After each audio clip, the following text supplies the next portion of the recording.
Good morning दोस्तों। जैसे कि हमने HTML की क्लासेस स्टार्ट की थी, हमने 2 ट्यूटोरियल इसके ऊपर बनाए थे। कुछ बेसिक टैग्स के बाद हमने जिक्र किया था कि जिनको हमने बताया था, फिर हमने आपसे प्रॉमिस भी किया था कि अगले ट्यूटोरियल में इन प्रोग्राम्स को, इन टैग्स को यूज़ करते हुए कुछ प्रोग्राम एग्जीक्यूट करेंगे। तो आज के वीडियो में हम बेसिकली उन छोटे छोटे सिंपल प्रोग्राम को आपके सामने एग्जीक्यूट करके देखते हैं और आपसे भी उम्मीद करते हैं कि आप उन प्रोग्राम को भी अपने लैपटॉप पे या अपने डेस्कटॉप के ऊपर ये रन करें। और एक सबलाइन जो सॉफ्टवेयर है वो आपका मोबाइल पे भी आपको फैसिलिटी देता है कि आप वहाँ से भी आप प्रोग्राम को एग्जीक्यूट कर सकते हैं। तो आइए हम एक छोटा सा प्रोग्राम लिखते हैं।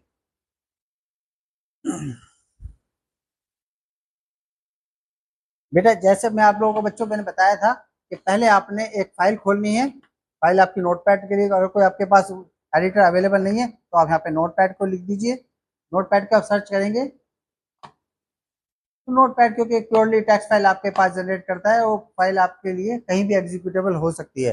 बस ध्यान आपने इस बात का रखना है कि उस फाइल की एक्सटेंशन हमेशा HTML होनी ही चाहिए। तो यहाँ पर हमने प्रोग्राम लिखा और इस प्रोग्राम के अंदर सबसे पहले, जैसे हमने आपसे कहा था कि जो सबसे बेसिक टैग है वो हमारा स्टार्टिंग टैग हमारा HTML ही होता है।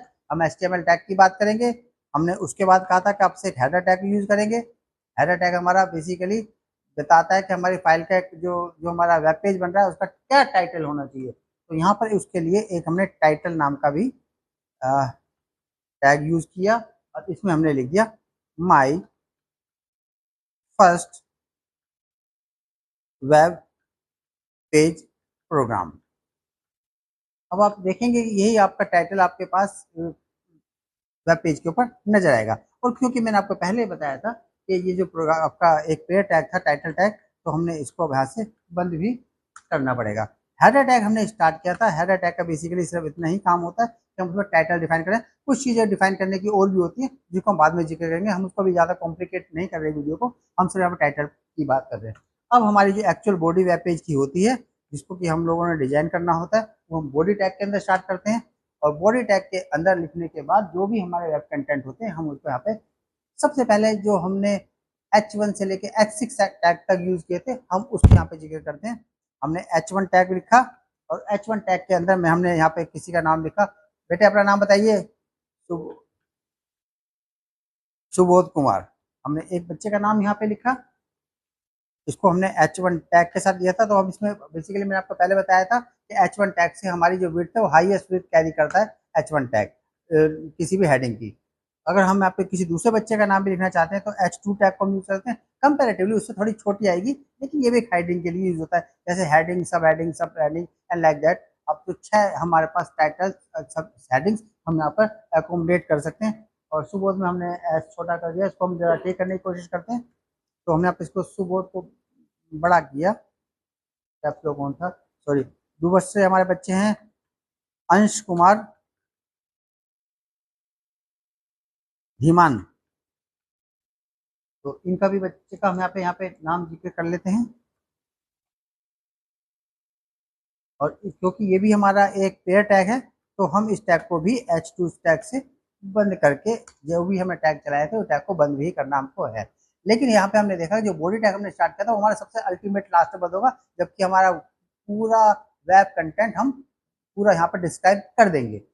तो और HTML टैग क्योंकि सबसे स्टार्टिंग में स्टार्ट हुआ था वो सबसे लास्ट में जाके बंद होगा, तो जो बाद में ओपन होगा उसको पहले हमको क्लोज भी करना होगा। ये एक हमारा जनरल रूल, सब थंब रूल बना लीजिए, क्या इसको हमें हमेशा ध्यान रखना है। H3 टैग की बात करते हैं। एक बच्चे का नाम हम H3 टैग में लिख देते हैं कि यहाँ पे एक और स्टूडेंट बैठे हैं विनोद कुमार जी। ये पढ़ने में थोड़े से कमजोर हैं, लेकिन कोई बात नहीं, हम इनको भी अपने साथ लेके चलेंगे, ये धीरे धीरे ये भी सीख जाएंगे। तो H3 टैग को हमने यूज किया। अब इसके भी आपने कंसिक्वेंसेस देख सकते हैं। इस टैग को यूज करने के बाद आपके पास किस तरह के H3 टैग, यहाँ पे हमने गलत से पहले से हमने इसकी क्लोजिंग कर दिए, तो यहाँ पर हमको ध्यान रखना पड़ेगा कि इसको पहले हमने स्टार्ट करना है, तभी हम इसकी क्लोजिंग कर सकते हैं। कुछ हमारे टाइपिंग मिस्टेक्स हो सकते हैं जिनका हमको ध्यान रखना होता है। कभी हमारा ध्यान दोनों तरफ है, वीडियो की तरफ भी है और साथ में हमारा ध्यान स्क्रीन की तरफ भी, थोड़ा सा गड़बड़ी हो जाती है। आप लोग उसको अगर हो तो करेक्शन में बोल दिया कीजिए। H4 टैग को भी हम यूज करते हैं, क्योंकि हम यहाँ पे चारों पांचों जितने भी टैग्स हैं हमारे 6 के 6 टैग को हम यूज कर लेते हैं। एक संदीप कुमार जी हैं, ये अक्सर एबसेंट रहते हैं क्लास से, तो हम चाहेंगे कि अभी अपना वीडियो कम से कम यहाँ से देख के अपनी पढ़ाई पूरी कर सकें, अपना कोर्स पूरा कर सकें। ये थोड़े से सीरियस नहीं नज़र आते हैं संदीप जी। सनादीप नहीं है, संदीप सर हैं। तो संदीप जी की बात हम करते हैं। ये हमारे बड़े ही नोटोरियस स्टूडेंट हैं, लेकिन कोई बात नहीं, हमें तो सबको साथ लेके चलना ही पड़ता है। हम वीडियो बेसिकली इसलिए बना रहे हैं कि कोई बच्चा रह जाता है, किसी के कोई क्लास मिस होता है, तो बच्चा ट्यूटोरियल से उसको सीख सके। H5 के अंदर हम एक और दूसरे हमारे स्टूडेंट हैं विनोद मीणा जी, बहुत ही लेबोरियस हैं, हमेशा पानी वानी लाना ये सब करना, सर का ध्यान रखना, सर की को कहाँ पे ध्यान रखना है, इसका हर चीज़ का ध्यान रखते हैं। लैब को सबसे पहले आके खोलते हैं, और इसके लास्ट में हमारे पास एक H6 टैग को भी यूज करते हुए हमने यहाँ पे उनका नाम लिखा मनीष ठाकुर जी, मनीष कुमार जी, सॉरी, मनीष झा जी हैं। इसका भी हमने H6 के साथ ये भी हमने हेडिंग जिक्र कर लिया। अब उसके बाद हमने एक आपसे जिक्र कहा था कि हमने यहाँ पे पी टैग बनाया था। पी टैग के लिए मैंने आपको बताया था कि पैराग्राफ के लिए मेंशन होता है, सारे जितने भी टैग बेसिक टैग हमने अभी तक दो ट्यूटोरियल में यूज किए, हम उनको एक ही प्रोग्राम के अंदर एकोमोडेट करके और इसको आपके साथ दिखा देते हैं। तो पी टैग में बेसिकली हम लोग कोई पैराग्राफ की हम ड्राफ्टिंग कर देते हैं, और मैंने आपको बताया था पैराग्राफ की मीनिंग क्या होता है कि until the enter key is encounter. तो suppose this is the paragraph, और this paragraph is closing over here, so the close tag of the paragraph is used here. Now we have already discussed about the pre-tag. Pre-tag, pre-tag means preset tag. uh, a call, visiting card, we have discussed in our class. A call, the same visiting card is being drafting over here. A call, then the Mr. Raj Kumar was there, he was the managing problem is in frequently arising. So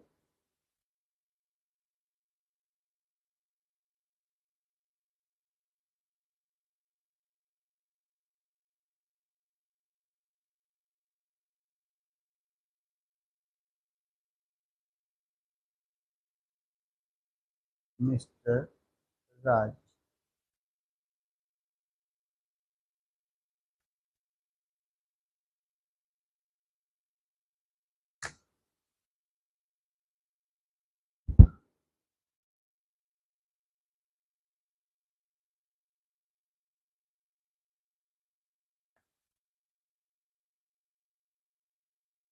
Now underline and then the address of this company. Telephone number and address is supposed like that. So this is just a format for the visiting card. And suppose this call is being to be shown with H1 tag. So in preset we can also use H1 tag. In between that there is no such constant rising over here. So now this is the format of the now you can observe that this particular preset tag is being used for the heading as well as for the paragraphs, and everything is being depicted without uh, depicting any boundaries of the paragraph tag and the heading tags. So this particular pre tag is presetly whatever we are designing, the same content will be displayed on the web page as it is. That's why this set is called pre tag. So pre tag is closed, and then last tag which we discussed is the font tag. Font, in between that we use some attributes. Font is having Arial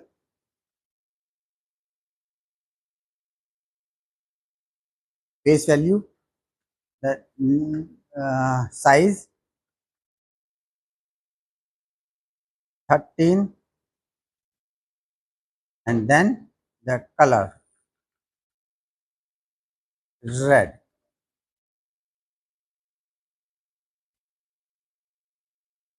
And again, this font tag is to be closed immediately. After that, the body tag has to be closed, and then your HTML tag is to be closed in last.